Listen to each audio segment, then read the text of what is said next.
Hey everyone, it's Chris. It's Allison. And it's Matt. And before we get started on this episode of the podcast, I just wanted to give you all a big thank you and an update. Because of your generous support, we have now gotten over 30% of the way to being able to hire an editor for when the Quantum Leap podcast goes weekly with the Reboot series. Now, this episode that you're about to hear is all about the reboot. We got some new news, some new juicy gossip, so you're definitely going to want to hear that. But it just reminds me that the reboots are coming, and we still got ways to go to get the level of support that we need to hire a full-time editor to help out when the podcast goes weekly. To do that, we are relying on you, our loyal listeners. If you are interested in supporting the podcast at any level, you can do so on our Patreon site. That is patreon.com/Quantum Leap Podcast. Patreon.com/Quantum Leap Podcast. As I said, you can support at any level, but if you support at the $5 Leaper level or above, you will unlock over 20 hours of bonus content that we have available. So it is worth your while. And we have little perks and stuff. Mm-hmm. We'll give you a bookmark. We'll give you our undying gratitude. Maybe even give you a producer credit on the show. Just go take a look at the tiers that we have there. It's patreon.com/Quantum Leap Podcast. And if you think that you can support and you want to see the show thrive and grow and go to the next level, and you feel like you want to help us out with that, we'd love to have your support. Thank you so much for all of you who have already done it. On with the show. Good. Yay. Not just survive, but thrive. Yeah, I noticed that too. I know you were thinking it. I gotta put that in. Oh crap! I know it's why I was talking too much. I'm leaving all this in. All right, now we're on with the show. This is Scott Bakula, and you're listening to the Quantum Leap Podcast. Theorizing that one could time travel within his own lifetime, Dr. Sam Beckett stepped into the Quantum Leap Accelerator and vanished.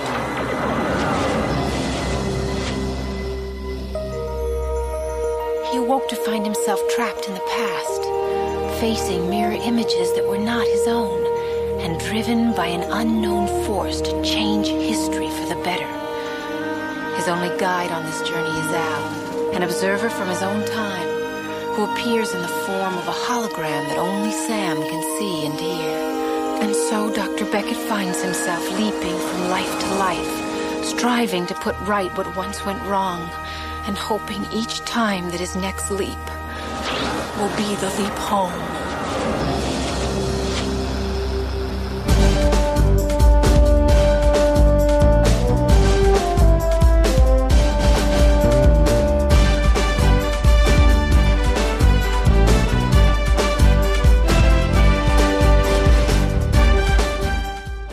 You are listening to the Quantum Leap Podcast. This is episode 109, Reboot Pilot Redo?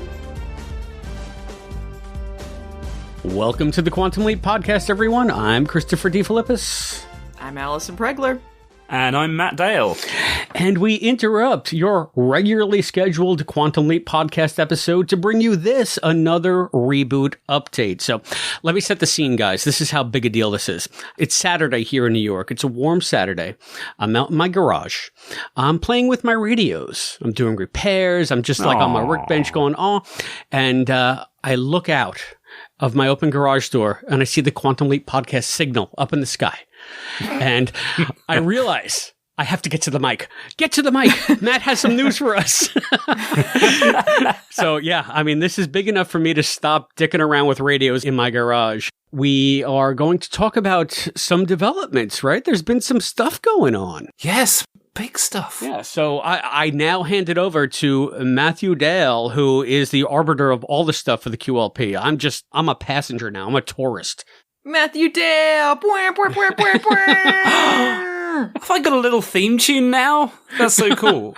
Allison, I need you to record that, and then every time I walk into a room, I'm just going to play it. Oh, that's a meme noise, so... Oh, is it? Yeah. I used it on a Fangent once. You'd know if you'd listened to any of our podcasts, so... Oh, you do make me laugh, Chris. Should we talk about Quantum Leap? Yeah, let's do it! Yeah. So, yeah, we were kind of expecting around about this time of year, production would be starting to get going. We'd start to have some news. So, yeah, to Chris's point, yeah, stuff's happening now. It's just maybe not the stuff that we were expecting. I think this week's been a bit of a surprise for all of us. It kind of blindsided us. A little bit. Yeah, so I'll summarize. I'll assume that our listeners maybe don't know any of this. So it's just completely set the scene on what we already know and what's just happened. So we know earlier this year, the pilot episode was filmed in Vancouver. It was set in San Francisco in 1989 during an earthquake. That broke during production because very clearly there was earthquakey stuff going on, and there were some signs up warning the residents that this was a 1989 era scene. That's the episode that a few of us, the Fates Wide Wheel guys, myself, Brian at Al's Place, we've managed to get hold of a copy of the script, and we've been talking about it and really building it up because it really is such a solid script, and it's been exciting for all of us. And that's the episode that was directed by Helen Shaver, and that was the episode that went in front of the NBC execs about a month ago and got commissioned into a series. So that brings us up to speed with where we're at now, just waiting for episode 2 to start being recorded. And then, this week, out of nowhere, that hashtag shows start reporting on, we know the plot of episode 1. Well, we all know the plot of episode 1. It's about an earthquake, right? Yeah. But it turns out that there is now a replacement episode 1 in pre-production. The executives at NBC have asked for that earthquake episode to be parked. It was good enough to get a series order, but apparently not clear enough for an audience to grab onto. So a whole new first episode has been commissioned, and this is one that's going to circulate around the story of a jewel heist at the Smithsonian, with a group of thieves aiming to steal the Hope Diamond, and one of the thieves is doing it specifically to pay for his wife's surgery. So there's a bit of a heart story going on there, along with why are you laughing, Chris? I'm trying to make this. Listen, we have to jewel heist. I'm thinking Jewel the heist. Jewel heist to pay for his wife's heist. surgery. I can see. All right, we got to unpack some of this. All right, you going at lightning speed. I want to feel like an hour here. Matt, finish up what he was going to say. We'll get into the details. The only other point that I wanted to mention about that is, and I think we should discuss all of this really, but Helen Shaver, we found out during production she'd been promoted also to a producer, so we assume she's still involved, but for this pilot, this new pilot, there's now a new director, Thor Freudenthal, who also handled the pilot of La Brea. So he's obviously known to the production team, and he's been brought in to direct this. I assume Helen will be back to direct other episodes later in the season since she's still on the production team. But whole new script, new setting, same characters, same cast, new director. Yeah, as far as we know, no one's being replaced or written out or anything. No, so we've still got Ernie Hudson as Magic and Mason Alexander Park, and all of the cast and key crew appear to be the same. That's the big part that we're at right now. Wow. I think that when this started breaking, my heart sank a little. Am I alone in that? I mean, before we got any details, I just thought, oh my God. Everybody says that this pilot who has read the script, everyone who's seen it, who we've spoken to, I guess Deborah Pratt being chief among them, has said that this is really something that has the heart, the soul, the DNA of Quantum Leap. And then along comes, hey, we're going to throw that out and make a second pilot. And then I thought, fucking TV executives. And I'm not even going to bleep that. Fucking TV executives. They're going to ruin it. They're going to dumb it down. They're going to sex it up. And it's going to be... We don't know if it'll be sexy. It's got Raymond Lee. That's true. I'm imagining Raymond Lee now in some kind of like tight black cat suit, cat burglar kind of thing. Oh, they do it Mission Impossible style? Or yeah. What's the one with Catherine Zeta-Jones? She's going under the lasers. Leaving nothing to the imagination. It'll be the new version of the Fermi suit. Oh, yeah. This, Yeah, this did. I had the same thought, and I think a lot of people have, that it feels very, very weird to redo the pilot entirely, especially when it's so expensive to begin with. I know they shot in Vancouver to save some money. It is cheaper to film in Canada than in LA, but the fact that they're throwing it out completely to do another pilot means that the network must feel very strongly about the creative direction. And I don't know how to feel about that. We haven't seen either one of them. Matt, you're the only one who's read the script out of the three of us who's read the script for the pilot.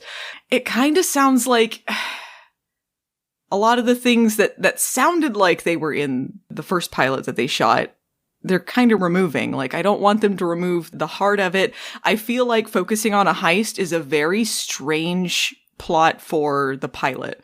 I'd be behind it as a different episode, but as the pilot, I feel like it's a strange one to start on. It feels very much like the network, like, let's get some action in there.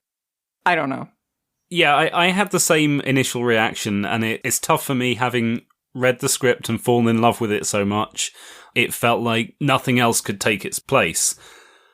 But trying to put some hope in there, I don't know what this new one's going to be like. We don't know anything else beyond this one-line plot. Yeah. And there are ways you could describe the original pilot as was that would probably still sound equally, I don't know, is this really Quantum Leap?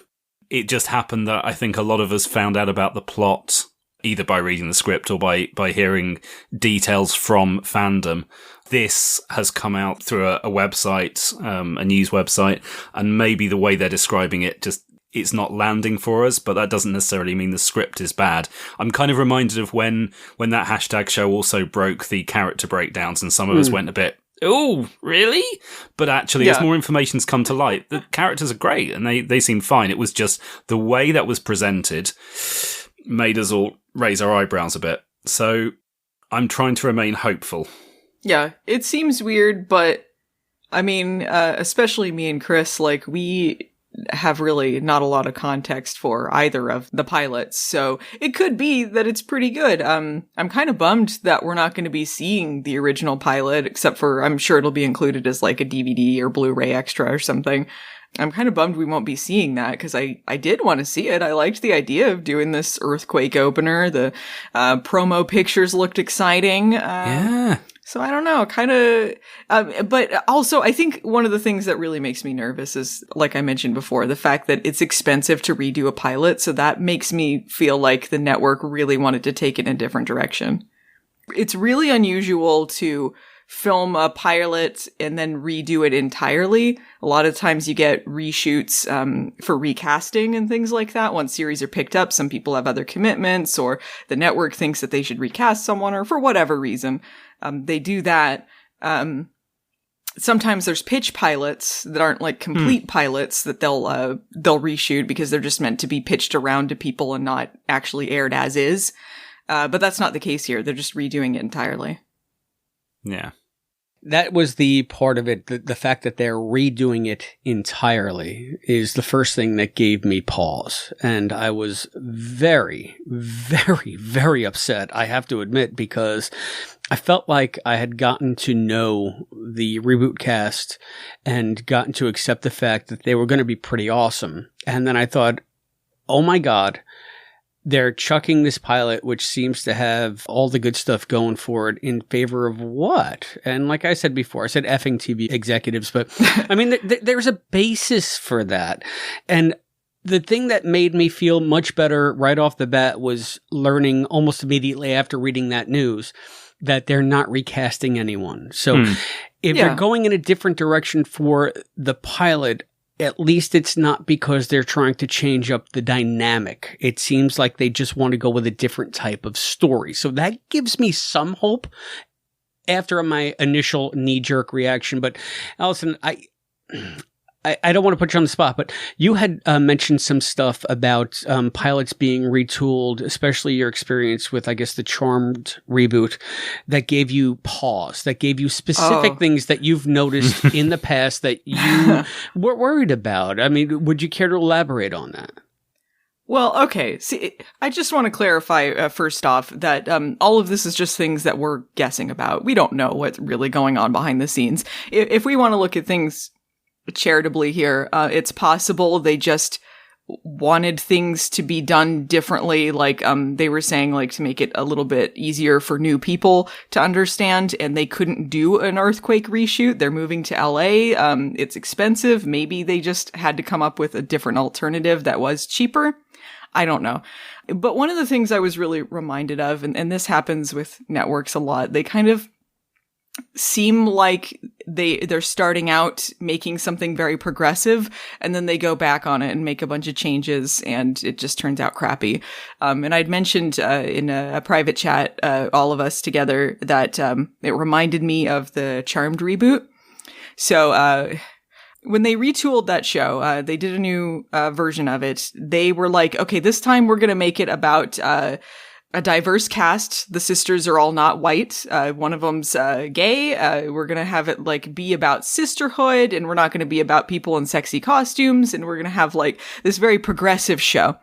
And they did season 1, and it was a mess, just a huge mess, but they were kind of trying. And then in season 2, the network brought in new showrunners who are both white people. They made it all about the white side characters, and one of which is a guy, and like straight white guy. And it just, all of the focus became like, change it into like boring Supernatural. Like it was just everything that the show wasn't pitched as. It was super disappointing. And it feels like a lot of networks kind of do that. And I don't know if that's the case here. Obviously, they haven't recast anyone. They haven't shifted anything with the crew or anything.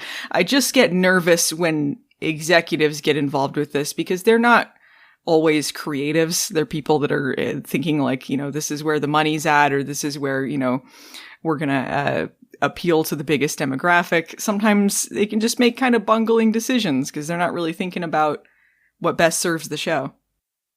Yeah, that was my fear too, because whenever executives get involved, it becomes about the creativity is second. How can we sell Happy Meals and diapers and bed sheets and, you know, and just make it as massively palatable to every mundane out there as opposed to Quantum Leap fans. And, you know, I get it. I don't know where I heard it. I feel just like osmosis because I've been reading different stuff, even though I'm really trying to avoid spoilers. I just, there was too much going on this week for me to not click on things and taking a chance. Luckily, I haven't been spoiled yet. That might change by the end of the show. But just to continue with this thread, it seemed to me that, like you had already said, Matt, that the real problem was that the pilot, as it was originally shot, they originally filmed one, was just a tiny bit too in the weeds for a general viewer. It seemed like it was a pilot made for us. It was a pilot made for those of us who've been waiting 30 years for Quantum Leap to come back and who know everything about the show, or at least have a good working knowledge of the framework of the show. Yeah, there's a couple of things that certainly I said in chat to you guys, and there's one thing actually that I didn't say, which something Allison mentioned has just made me think about, which is just purely in terms of the practicalities of any kind of partial reshoot. A lot of the exposition and the kind of just the explaining the mechanics of leaping and all that kind of stuff that is important for Swiss cheesed Ben to hear about, but also important for the audience to learn about. A lot of that happens during the location scenes. So I do wonder, just on a practical level, if some of that came down to, look, we'd have to reshoot significant chunks of this. This isn't just reshooting, you know, if we're not happy with the way the exposition is landing for the audience, we can't just reshoot a couple of lines because it's on location and the location is up in Canada. We'd have to reshoot most of the location footage. So yeah, if we're going to do that, we might as well reshoot the whole lot. Yeah, it's very possible that's the reason for it, which I guess still kind of bums me out because I would like to see the earthquake stuff, but it's possible that reshoots just were more expensive to do than just redoing the plot. And there's definitely, in the original script, there's some references to the original series, which I don't think would have been off-putting for a new audience, personally. But I could see how some concerned executives could turn around and say, well, look, if you leave those in, that could make people think, whoa, there's 30 years of lore I've got to catch up on, I'm just going to turn off now. Whereas if you bump those references up to episode 3 or 4 or 5, you'll get the audience in, you'll get them sucked in, and then we start playing with that. And I've been watching, it was about a year ago that Chris got me starting to do a complete Star Trek marathon, and I've just got up to the first season of Discovery. And they do some really good stuff with Discovery in that respect. The first half of the first season doesn't rely too much on the lore, and then suddenly in the second half of the first season, you discover that it's been a mirror universe plotline all along, with all this stuff that's been seeded. Yeah, but that's a twist. That's not really... But do you put that kind of twist in episode 1, or do you put that kind of twist in episode 10?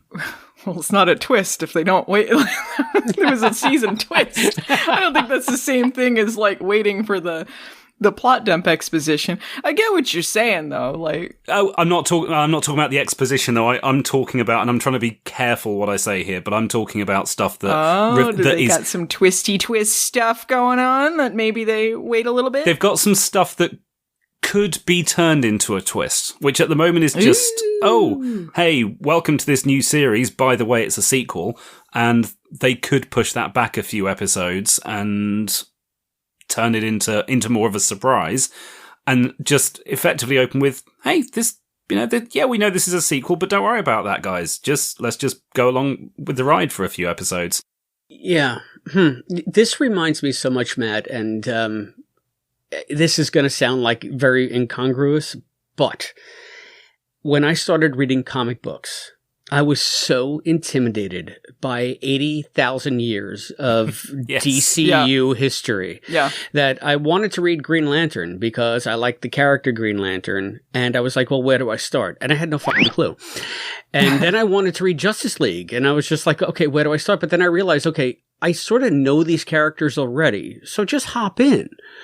But as someone that's a newbie and someone that like really wants to be a completist like I do, sometimes it's just not possible. So you just have to sort of take the leap and enjoy the ride for where it's at.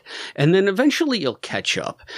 Normies ain't going to think that though. Yeah, that's not going to, that ain't going to fly. In the meantime, in TV, that's not going to fly. What percentage of people are just going to give up at that point and say, and it might maybe 2-3%, but that 2-3% could be enough for an exec to say, well, you know what, we could fix that. We could keep those guys along by just drip feeding.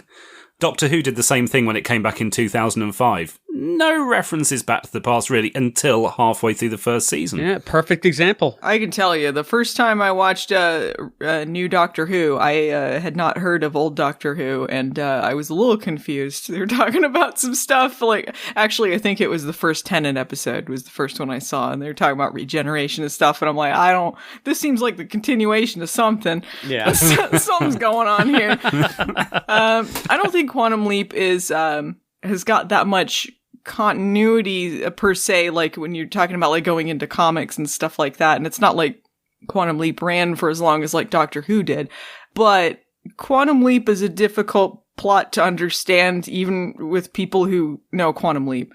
Even us, like, there are parts of it where we're like, what? We're still arguing about it. What's going on here? Yeah, like, I mean, Quantum Leap is just an endlessly complicated premise, which is difficult to describe, which is why Donald Belisario, like, when he was pitching it, it's like, well, pitch it the way, you know, you would tell my mother about it or whatever. I mean, but Allison, you have to give the second half of that joke. Because it proves your point, because the other end of that joke was Tartikoff told him, I still don't understand it. And Belisario said, but your mother does. Yeah. Yeah. That's going to be new people watching New Quantum Leap. Like, I don't understand it, but my mom does. But it's an insanely complicated premise for anybody who is just a casual viewer. It is. It's complicated, so you don't want to, like, mire it down with too much lore. From what Matt was saying, it doesn't sound like they did mire it with too much lore. But that's also, I guess, why the heist plot worries me, because heist plots are a little bit complicated to begin with. You really want to have something a little more simplified and streamlined for a pilot.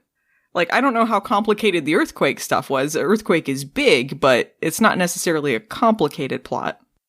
The Earthquake plots, and I'm not spoiling anything that's not been known since way back in the casting call, but I mean, the Earthquake is just happening, and there's a story about a divorcing couple, which we know from the very original casting call. He leaps into a guy whose wife wants to divorce him. And that's what the episode is about. And there is an earthquake happening all around them at the time. Yeah. So it's simple. It was a simple one to get the necessary exposition about the leaping stuff behind it. But yeah, could they simplify that further? Yeah, I think they possibly could. Did they need to? Probably not. But it's not necessarily a bad thing if they are doing. Well, correct me if I'm wrong, Matt, because even though I hadn't read the script and you know that I'm steadfastly against any kind of spoilers, what I loved about that script, as, you know, I got through osmosis and from what you've said, was it seemed to serve both masters in the sense that it gave you not only the broad, historical, big kind of plot that Quantum Leap could do to put you in a certain time, in a certain place, at a certain event that we all remember, but it also said, okay, yeah, all that's happening and you're going to love that. You're going to jive with that. But also it's really not about that. It's about this. It's about these two people that are going through these things. And it's up to Ben to sort of walk a mile in that person's shoes and figure out, how do I fix this? Can I fix this? So it was all of the dynamics that Quantum Leap can embody. And now we're talking about a heist plot. It feels more intriguing to me. It was someone you're thrown into this situation where you know nothing. Your memory's completely gone and there's an earthquake going on. Like, that seems like more harrowing and exciting than than a heist plot. Cause I don't know. It makes me think of those terrible amnesia plots you have on shows where someone thinks they must be one of the bad guys and they're convinced that they're the bad guy because I don't know, I'm doing a heist, I'm a thief, I guess, I don't know, which I think is I don't know, it doesn't sound as good to me. But again, we really don't know nothing. I feel like the way that hashtag show described it made it seem a little silly, but I mean, yeah, they can make anything sound silly. Yeah. Well, it was also a couple of tropes in that description. I mean, we'll get to the heist plot in a second, but the second thing is one of the guys in the plot is doing it because of an illness, a sick child. Was it a sick child? His wife. Sick wife. Sick wife. Yeah. Okay. So this is something that I've grown to loathe over the course of the last 20 years, ever since superhero movies became big. Allison, just like you can't stand the guy can't do sports because health plot, yeah. I can't stand the otherwise good guy becomes a criminal scumbag because sick kid plot. He's got he's a criminal with a heart of gold who's got to steal, what is it, the Hope Diamond or something? Hope significant. I'm sorry, the Hope Diamond? The Hope Diamond? Yeah, that's a little silly. What kind of surgery does she need? Maybe this is a good sign. I was kind of worried this would get too serious and bogged down in lore and then turn into kind of new Trek type of stuff. But maybe it'll just be kind of usual television crap, which I'm down with. Maybe it'll be entertaining in that way. You know, you have a vested interest in it being crap because you win either way, Mrs. Movie Nights. I mean, you can always make something out of it. It better be entertaining crap is the thing. I'm down with a pretty cliched plot if you can do it in an entertaining way. If I care about these characters, I still wish that they had moved this plot to second episode, third, a little bit down the line, but I guess we'll see. At the risk of getting political, I just checked into this because I hadn't thought it was checked before. The Hope Diamond is currently valued at $200 to $300 million. Split that 5 or 6 ways. I've got to ask, how much is healthcare in the US? Really? That you'd be thinking, you know what, I need to steal $50 million in order to save my wife's life. You could get, I don't know if you get 20 million, I think you'd be all right. I mean, yeah, I feel like the Hope Diamond's shooting a little high. Yeah. Like a bank job or something would probably have done it, or, you know.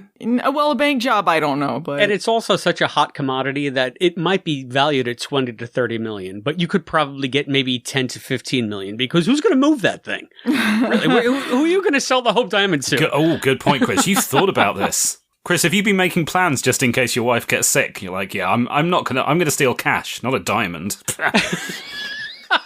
Maybe if Ben is in a bank and then the guy asks for only the amount he needs for the surgery down to the cent.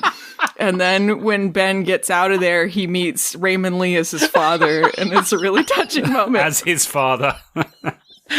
but obviously played by a really bad stunt double that looks nothing like him. Played by like a white guy. A white guy? Yeah. Man, It's like, he's about the same height. That'll do. Put him in a hat. So, for those of you who didn't get that reference, I think Allison is afraid that this is Promised Land rehash. Yeah, and then Raymond Lee directs it, and then... Yeah, I don't know. It could turn out just fine. It could be they want the Hope Diamond because they want something that's going to grab new viewers, and like the Earthquake, it's not necessarily about that, you know? Maybe it is about more the more human element there. It is a little bit of a cliche, but I feel like a lot of TV is a cliche. As long as you make the characters ones that you care about, you can kind of get over that. I didn't necessarily care about plane stuff, but I still love the pilot for the original show, so it may be that they still have things around it that are really great. Well, that gets to my second point about the problem that I have, aside from, sick kid equals villainous dad all of a sudden, because heart. Heist plots. I love Ocean's 11. I love Ocean's 13. Ocean's 12, you can pretty much keep it. But I feel like we've seen it done to death. It's gotten to the point where it's so played that it's become a cliche and a trope. And again, I'm very worried that, okay, we're going to have the heist plot, and it's going to be like, everything's lost. And then all of a sudden there's that last act twist where everything's going to be okay. And you play the funky music and everybody walks away into the sunset with their bags of gold and the Hope Diamond in tow. I don't think that's what it's going to be. I don't think so. I hear heist plot and I'm thinking it is maybe the most enjoyable, but the most played kind of plot that you can think of. And maybe that's exactly what they're going for. Right? Because it's familiar and comfortable and people will love it. Yeah, that's possible. I just hope it's not one of those Dirty Dozen type heist plots, where you got to meet all the criminals with their like quirks and stuff. And it's like, I don't care. I don't care. That's the best part of it. This is all pre-complaining. It's possible that it isn't going to be like that. It's possible that the Hope Diamond is just a means to get people to, what's this exciting plot? I know what this thing is. But then, they have more heart to it. And obviously you're going to be getting a lot of character stuff in there too. So it might be this is just kind of the wraparound stuff to Ben finding out about what's going on. I hope so. I just also feel like the Hope Diamond is also something your grandma has heard of. So maybe she'll tune in too. And that's where I get a little worried. I feel like grandma would know about Quantum Leap. Yeah. Hey, is that a crack at my age? I'm just saying, like, if they're worried about getting a younger, newer demographic, they're like, yeah, the grandmas will tune in. I don't know, but... No, I think that they're just worried about getting as many eyeballs as possible. Yeah. Yeah. And whether it's younger or newer or older and wiser or anywhere in between. Well, I guess that's the three of us, anywhere in between. That they'll just do it because it has the most marketability. And again, not necessarily a bad thing. It was just the one thing that gave me pause. Now, the one thing that gives me hope... It feels like a step down from the... It does. The original, but it gives me hope, like I said earlier when we first started the show, that they're not changing any of the cast. And by all indications from following all of these actors on social media in the last few months, they're all awesome. Like, they're just all so much fun. So I have a feeling no matter what they're in, they can turn, shit into something that's actually pretty enjoyable. If it comes down to that. Not saying that this will be shit. I'm just saying that if it is shit, at least we have the best possible people to give us this shit. Yeah, you know what? I still love all of the character ideas. I think all the actors seem pretty cool. I still feel like the setup that they have could bring some really interesting stuff. So, yeah, this is all just speculation on our part, but really just threw us for a loop. Very much so. Yeah. So the other concern I have is that the pilot that we were presented with originally seemed to be equally Ben's Leap and Back at the Project. I have a feeling we're going to be putting the Back at the Project stuff pretty much on hiatus for the first couple episodes. Why do you think that? I think it because it seems to me they're just going with a much more generic, this is what leaping is. It will be more akin to the original series. It'll be more akin to a salmonelle leap where they just set in the place and the time, and this is what you have to do to leap, and then you leap, and then everything's good. And then they might start dribbing and drabbing the project stuff in increasingly as people get more comfortable with the concept. Whereas for us as fans, it seemed that the pilot that was there was all about them finding Quantum Leap, rebooting Quantum Leap, and Ben getting lost in time again. So it was very much just picking up where we, the fans, left off. This seems to be coming at it from the other direction. I would disagree. I honestly think it's easier with a completely fresh pair of eyes, with no Quantum Leap background at all. I think having, and this is not a criticism of the original script, but I think it could be more spoon-feedy to show a lot of stuff at the project and explain from there what's going on with the leaping and the background behind that, as opposed to the way that Quantum Leap 89 took it, which was, Al giving out little bits of information throughout the 90-minute pilot, but still really not everything, and slowly building up more and more over time. Actually having the project in right from the start, it's like, right, here you go. Here's everything. Yeah, we didn't know shit about what was going on in the original show because they barely they didn't know what was going on. That's very interesting. Yeah. I think that's the easier option for a new audience, is seeing this is what's happening in the present day, and we've got a time traveler that we've now sent into the past, but this is all from the perspective of the present day, and something's going on in the past. Yeah, I think also if we include the spoilery bit that we're going to talk about in a little bit, it does feel like they are going to show us more project stuff or more stuff pre-leap.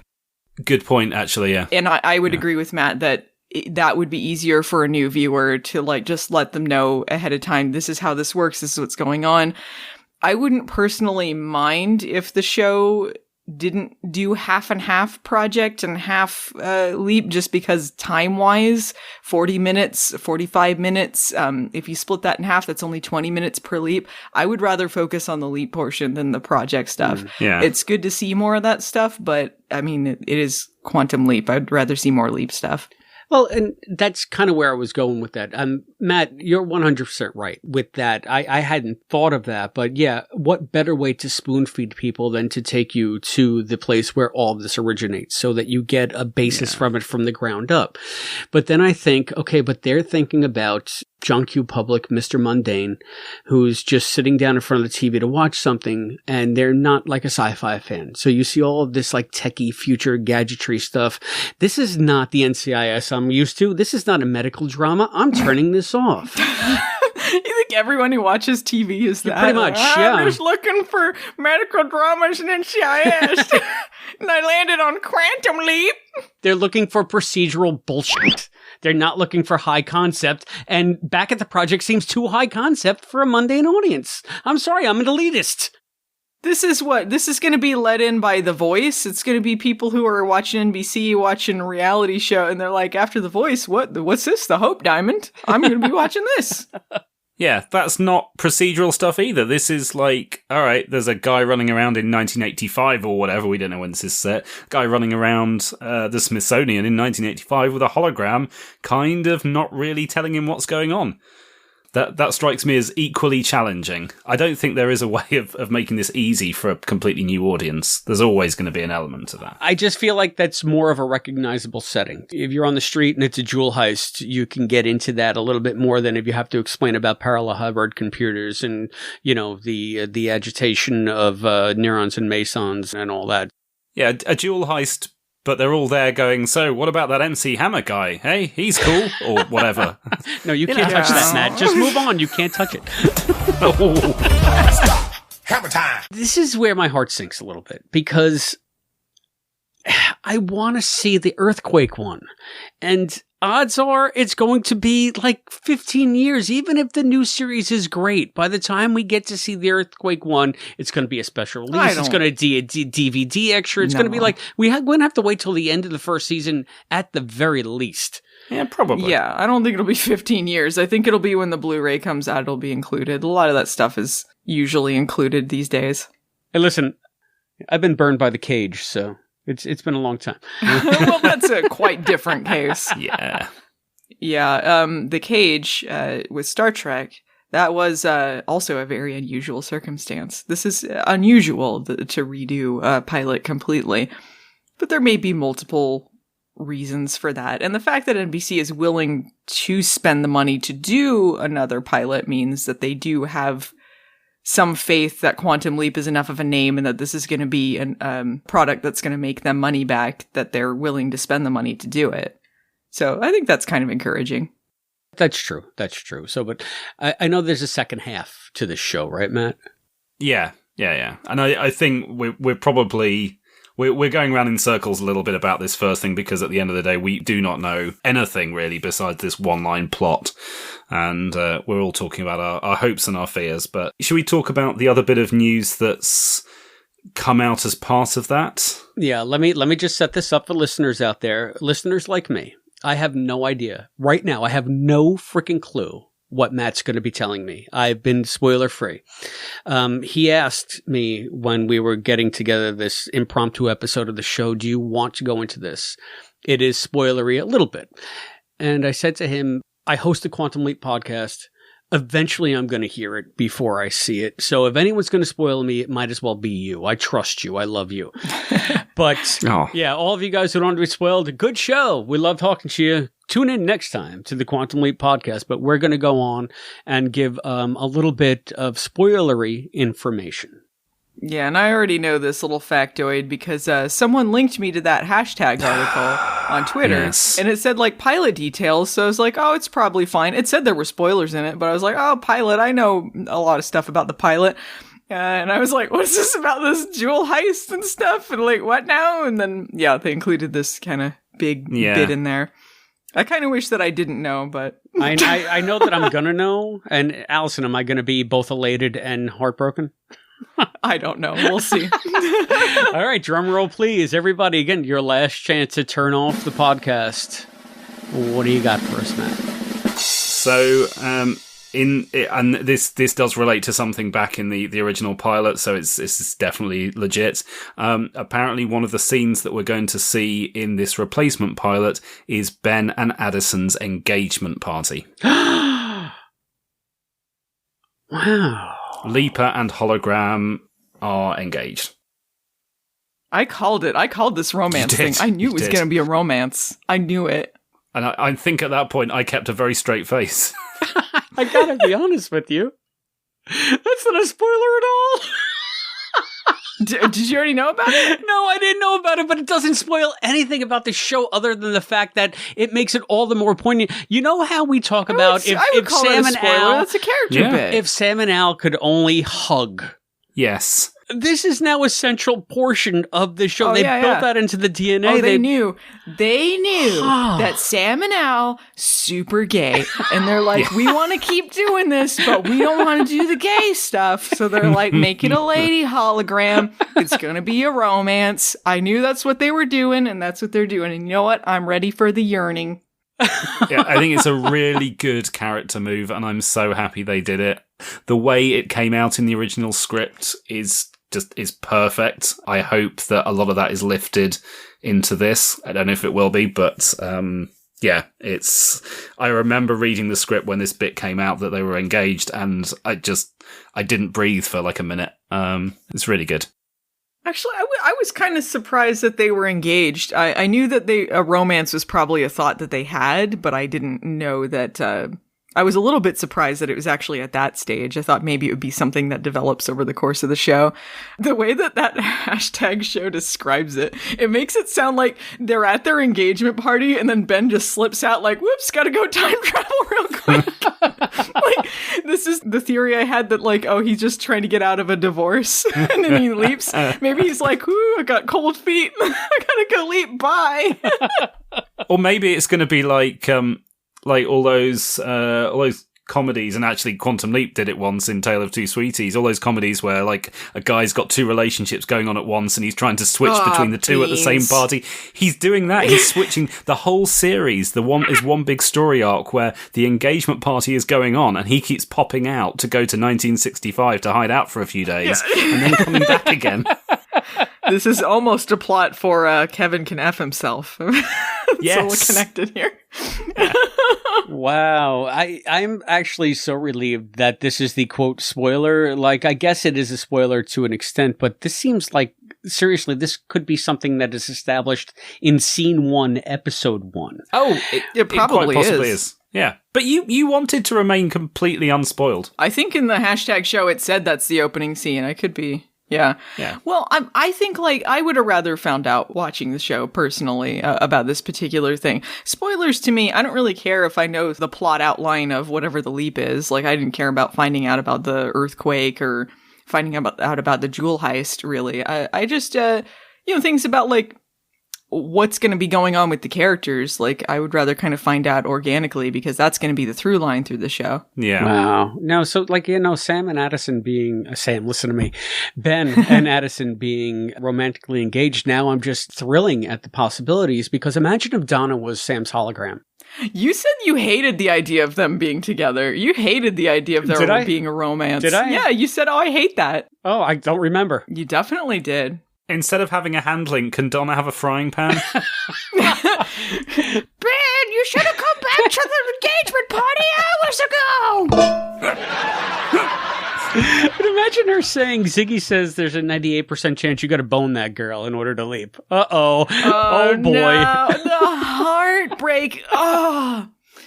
Yeah. Yeah, this is like what they could have done with Donna instead of anything else that they did. You know? Like, this at least, see, it's not even that I care about Sam being with someone. It's the fact that, like, Sam and Donna, like, you have to make me believe it. If you're going to have this relationship, you have to make me believe it. That's why, like, Sam and Al is a much better relationship if you're going to be shipping anyone on the show, because you see 5 seasons of how close these characters are. Like, you believe how much they care for each other. With Donna, you had, like, barely anything. It just felt, like, so cheap. So I feel like with this, you get an opportunity to really develop, like, how much Ben and Addison mean for each other. And, like, that could really go in some good places.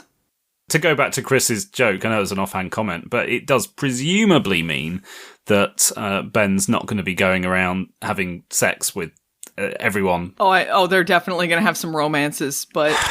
But hopefully it does kind of get us away from that topic that we've touched on a few times during the podcast about, well, Sam kind of pretending to be someone else and getting it on with someone else's girlfriend who think it's more than a little bit troublesome in this day and age. Yeah. And they don't have to do that. They can just say, well, all right, Ben is going to remain mostly chaste in the series because his future wife is constantly next to him, so we don't have to worry about that. Yeah, I don't think he's gonna know about it initially. I'm not sure when they'll reveal it to him. I think that's gonna be a running thing that they don't reveal it to him.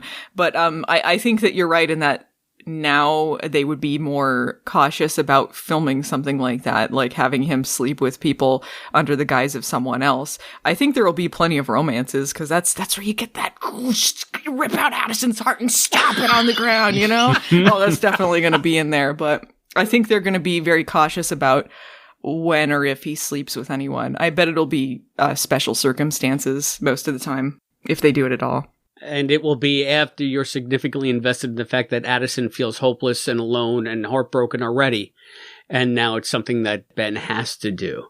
Wow. If whatever past version of Chris that you're talking about, Allison, said that I would hate that there would be a romance between them. Now I'm just seeing nothing but possibilities. And I actually kind of love the idea. If I was going to be spoiled on anything, I thought you were going to tell me that, like, Sam was back at the project and he was an evil leaper and this character is this one and you're going to reveal this I don't think twist. We're going to start with that if they're going to do that. I feel like if they started out in the pilot and then Sam shows up and he's an evil leaper, I'd be like, yeah, I kind of agree with the network executives. This is a little too deep in.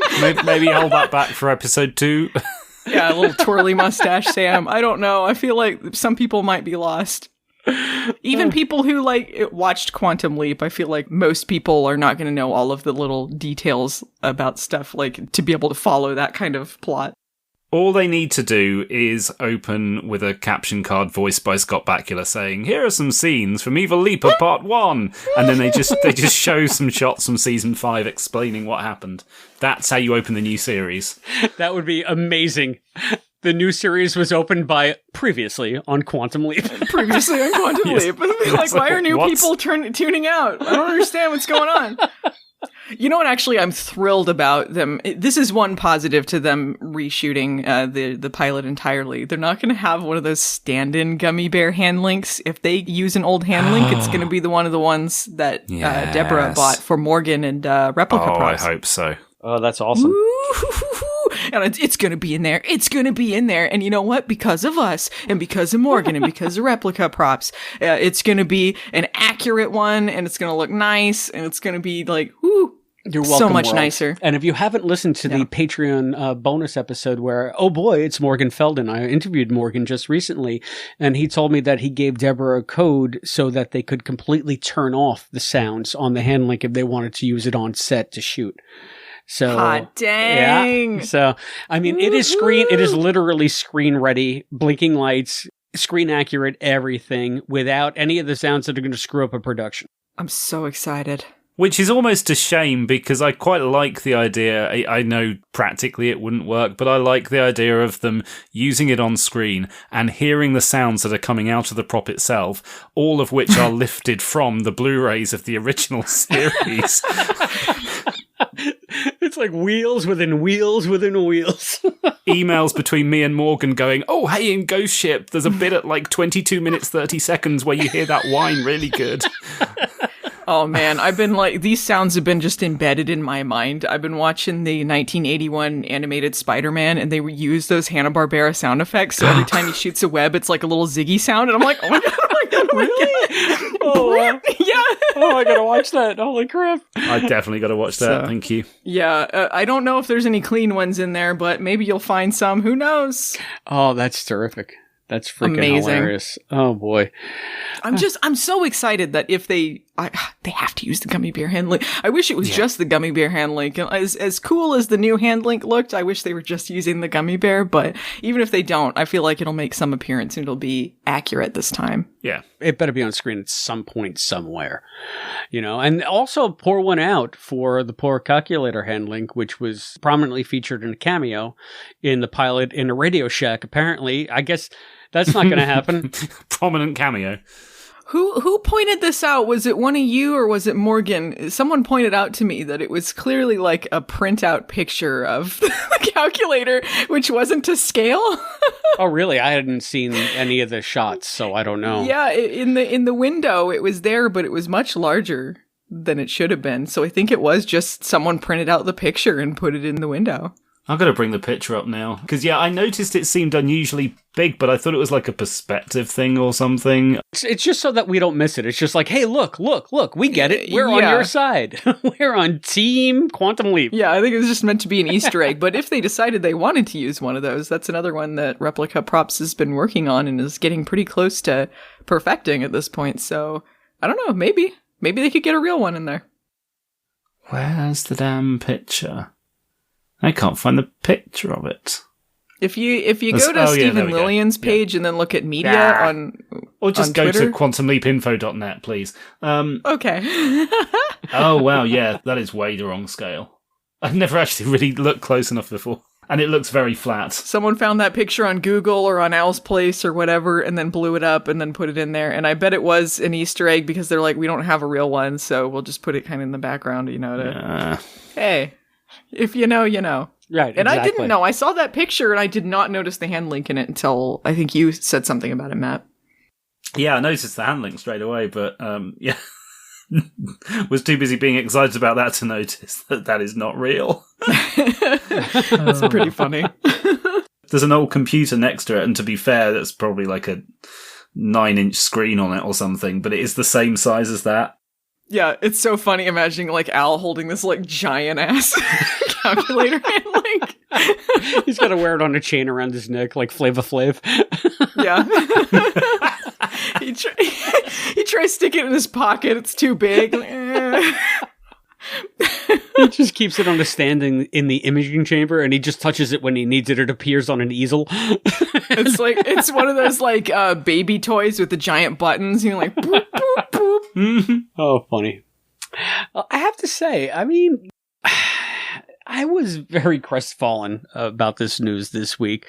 Subsequent news broke in the States that eclipsed this in my mind and made me realize, oh, it's just Quantum Leap. Yeah. What are we worried about? But I feel like it was kind of like all these things together. I was like, maybe I'm just bummed about all this other stuff and, it's going to be fine. And to be fair, again, we don't know anything about either pilot. Like Matt knows more than we do, having read the script for the first one, but none of us have seen this pilot is originally done. We don't know what this new one's going to be like. It could be fantastic, and I'm looking forward to seeing what happens in it. I still think that I'll enjoy it. It just, I don't know. There's a lot of unknowns. It's the same writers, though, right? And they've got good history. So same writer, same cast. Yeah, the fact that they're not replacing anyone, which could very well happen if there was some, bullshittery going on behind the scenes of the network, like, oh, we're worried about having a non-binary character, or we're worried about having an Asian lead or something like that. They didn't change any of that, so I feel like the heart is still in the right place about what direction they're going in. Exactly. Yeah, and I feel so much better after talking to you guys about this. I was really so worried that we were just going to get another watered-down network interference retread of a great idea that was just going to be unrecognizable by the time it actually hit the screen. And now I'm thinking, all right, we're just getting a different take on the same universe, but all the elements, all the potential is still there. Based on what we heard from that reboot script and everything that Matt, I'm just going to say it. If you think what you read in that reboot is a faithful and wonderful continuation of the Quantum Leap legacy, I have nothing but faith in the show because I trust your judgment on this stuff. So if they're still taking that dynamic, that DNA, and just putting it into a different type of story, I still have pretty high hopes, Yeah. That's exactly how I feel about this. And yeah, let's just remember again, we're basing a lot of our assumptions on behind-the-scenes politics that we're not aware of, not privy to, and a description from a website that doesn't necessarily have good reason to spend a lot of time explaining why this is good for fans. So it's not been shared with us in the best possible way. I just want to know, Matt, you're pretty privy to this stuff. You run in these circles because, you're on the dark web. You're on the dark Ziggy. Who at that hashtag site, who's their mole? Who's their deep throat? Like, how do they know this shit? It's Raymond Lee. He's doing a heist with all of the info, and he's going in there. Dun, dun, dun, dun, dun, dun. He does like a little commando roll and then hands them the script. Honestly, I got the other guys who have read the original script, I got them straight into a chat when this broke and said, where the hell are they getting this from?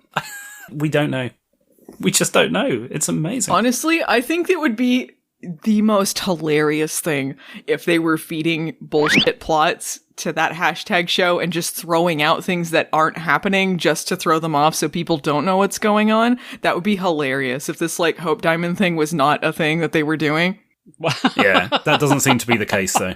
I mean, it's happened before with other shows or movies. You just throw out things that are blatantly untrue so that they don't leak things that they don't want to be leaked. Yeah, this is the Blue Harvest version of Quantum Leap. Mm-hmm. Yeah, it'd be hilarious. So, wow. All right, so I still have high hopes going forward, and thank you guys for this impromptu show, Matthew especially. I'm like an idiot when it comes to this stuff. I barely follow it. I only know what's going on when you post stuff on our Just the Host thread, and I'm just like, wait, what? Which literally happened. I woke up at about 5:30 yesterday morning, and there's always 85 missed messages because Allison's up all night and Matt's in a different time zone. So I'm like, hey, what are these guys talking about? I'm always late to the party, and Matt's just like, oh, and then this happened, and I'm like, huh? So it's just like we have to do a show. It's always fun waiting for you to wake up, Chris. But yeah, I'm glad that we were able to get this one out, and yeah, do you guys have any sort of final thoughts before I start wrapping anything up? Anything else that we need to put a bow on with this?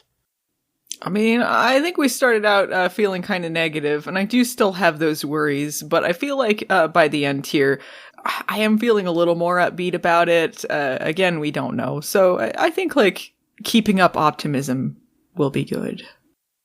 Yeah, for me, it's an odd situation because if I hadn't been as close to this as I have been the last few months, this would have just been my constant state from the start. Like, as soon as it was announced, it was always that, great, it's coming back. Is it being done well? And I would just have been in that constant state of uncertainty for the last 6 months. But having had my hopes lifted, raising the script and going, no, that's fine, it's good, it's in good hands, to then have this curveball thrown, it was a bit of a shock. But yeah, again, talking to you guys about this, I think I'm still feeling very good about it. Yeah. Yeah. And I mean, again, it's a better position than any of us ever thought we'd ever be in again as Quantum Leap fans. So yeah, even with the curveballs, it just makes it even that much more exciting and gives us more content. Speaking of which, more content, just to give everybody sort of the dynamic that we're working with here. Right now it's Saturday, and we're recording this to release the following Thursday. I'm going to put a spot in right now to say something very well might break between now and when we drop this show. And Matt will let me know. And if that does happen, I'm going to put it right here. Quantum Leap. Get leaping. Okay, no, nothing. This just in, completely canceled. Everything's on fire. or conversely, oh my God, I never saw that coming. Well, I can't believe that they redacted. That piece of new information is very exciting / terrible. Delete as applicable. You won't believe what Ernie Hudson did. My God. SMH, Ernie. SMH. He was all over Instagram. I'm meeting Ernie in 2 weeks, you guys. At this time next Thursday, Allison, we just call it the Gram, okay? The Gram. Are you literally meeting Ernie Hudson in 2 weeks, Matt? Yeah, he's at London Film and Comic Con in a fortnight's time. Oh my God. 2 weeks today, I have a photo op with him, and I will also be approaching him to autograph Beyond the Mirror Image, to which he'll say, what's this? And I'll say, it's an episode guide I wrote to a TV show that you're not actually in, because it's like the one that finished in 1993, and he'll say, okay. Dude, totes to the max. I'm telling you now. We have to give him like a t-shirt and a hat with the logo on it, the whole thing. Tell him, sign the book, and here, this is from me. We'll do it. We've got a couple of weeks to pull that together. We have to turn Ernie Hudson into a walking billboard for the Quantum Leap podcast. Oh, yeah. He'll be wearing it on the show for sure. Anyway, so yeah, let's hope. So, oh, wow, you're going to have to keep us posted on that. That might be a whole nother reboot special. We'll see. But I just also, again, a little bit behind the scenes, we're putting this one together impromptu because of the breaking nature of this. We have an entire show recorded and halfway edited anyway. I was going to get it out of How the Test Was Won. And in our How the Test Was Won revisited show, I go through great lengths to thank and mention all of a bunch of new patrons that we've gotten. I'm not going to do it again on this show except to say thank you, Neradoc, Seamus, Puka, David, Tara, Craig, and Cosplay/Tom. We will be mentioning everything about you and giving you all your proper shout outs on the test episode. But, of course, it's going to be preempted for this episode, but we haven't forgot about you. All your props are in. You just have to wait to hear it. Sorry, breaking news. You know, that's the world, but this was a good show too. We want to thank everybody who supports us. And we also want to encourage you. If you have any thoughts about this breaking news, there are many ways that you can contact us here on the Quantum Leap podcast. First and foremost, we have a P.O. Box. P.O. Box 542, Bayport, New York, 11705. If you want to write a snail mail, Quantum Leap Podcast, P.O. Box 542, Bayport, New York, 11705. You can also reach us by phone at 707-847-6682. You can email us at quantumleappodcast@gmail.com. You can follow us on Facebook at facebook.com/Quantum Leap Podcast. Hit us up on Twitter and Instagram at Quantum Leap Pod. And you can also watch for Matt's fortnightly news segments and everything else that we're doing over on our YouTube channel at youtube.com/The Quantum Leap Podcast. And if you want to be like all of the aforementioned patrons that I just mentioned, you can also go that extra mile and support us on Patreon at patreon.com/Quantum Leap Podcast. Just remember that we may use your response on an upcoming episode of the Quantum Leap Podcast. And this is normally where I'd ask Matt, what's coming up next? I have no idea. Yeah, no, what's coming up next is we're going to release the test episode unless more news breaks. And then after that, we'll eventually do Knights of the Morning Star and all the other stuff. But this is the kind of stuff that we're sort of living for right now. We just want all these little tidbits. And we were thinking, is this enough to do a show about? Yeah, we talked for an hour. We always talk for an hour. We're just good at talking for an hour. So we hope you guys enjoyed this. Until next time, I have been Christopher DeFilippis. I've been Allison Pregler. And I've been Matt Dale. And Ben and Addison, totes a couple. Oh, I'm shipping them already. We'll see you next time. Kissing in a tree. Thank you for joining us for this episode of the Quantum Leap podcast, hosted by Allison, Matt, and Chris, with voice talent and contributions from Hayden McQueenie and Zoe Dean. Visit us at quantumleappodcast.com. To support the show, please go to patreon.com/quantumleappodcast. The executive producer of the Quantum Leap podcast is Albert Burge. Christopher DeFilippis and Hayden McQueenie are the co-executive producers. Special thanks to our producers, Morgan Felden, Charles Allen Gossard, and Joshua Burwald. The thoughts expressed on this podcast are those of the individual and do not necessarily represent those of the Quantum Leap podcast, its partners, or affiliates. The Quantum Leap universe and all it contains is the property of Belisarius Productions and Universal Television. The Quantum Leap podcast is not affiliated with Belisarius Productions or Universal Television, and no copyright infringement is intended. Please visit barrenspace.com for this and other amazing content. The Quantum Leap podcast is a Barren Space production.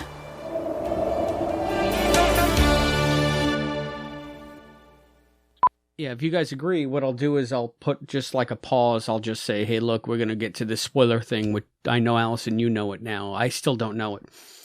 But it's not like an exciting spoiler, just so you know. It's not like, don't expect to be like, it's not like, well, it's going to turn out that Sam's behind the whole thing. It's just, actually, that's already spoiled it. I was waiting to hear that, Sam was the evil leaper. I was waiting to hear that. It'll tie in with the novel we're reading. Everything comes together. There we go. And plenty. Cool. And if you guys don't mind, I'll set it off like we usually do, and then follow my lead, and I'll throw it to you, Matt. All right? Okay, that's fine. Were you gonna say something, Matt, or you're just? You said, "Oh." Nope. Did I? Yeah, it sounded like you were on the verge of saying something, and I stepped on it.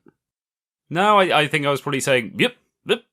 Yep. Right. This bodes well for tonight if my ability to say yes is confusing you both. It's not. It's that accent. We're like, what? Spiffing, tip. What are you saying yes say to? Howdy, or there's a snake in my boot.